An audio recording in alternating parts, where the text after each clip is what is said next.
February 19th, Daily Devotional, Lift Him Up by Ellen G. White, Our Vital Force. And all the days that Adam lived were 930 years, and he died.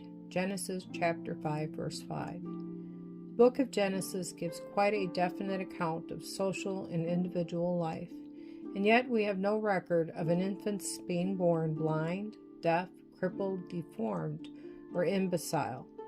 There is not an instance upon record of a natural death in infancy, childhood, or early manhood. There is no account of men and women dying of disease. Obituary notices in the book of Genesis run like this: And all the days that Adam lived were 930 years, and he died.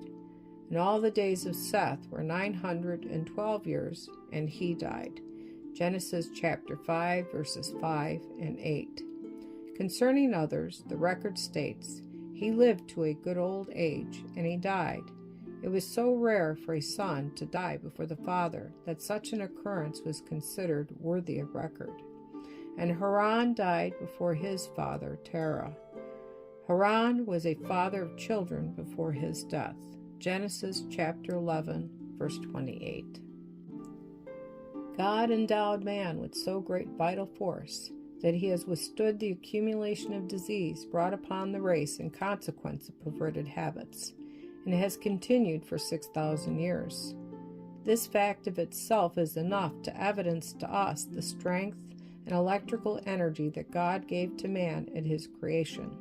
It took more than 2,000 years of crime and indulgence, of base passions, to bring bodily disease upon the race to any great extent.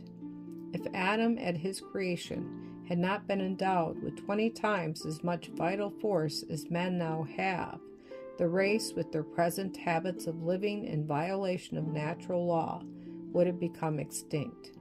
At the time of Christ's first advent, the race had degenerated so rapidly that accumulation of disease pressed upon that generation, bringing in a tide of woe and a weight of misery inexpressible. God did not create the race in its present feeble condition. This state of things is not the work of providence, but the work of man. It has been brought about by wrong habits and abuses, by violating the laws that God had made to govern man's existence.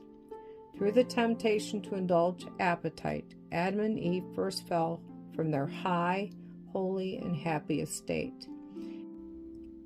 And it is through the same temptation that the race had become enfeebled.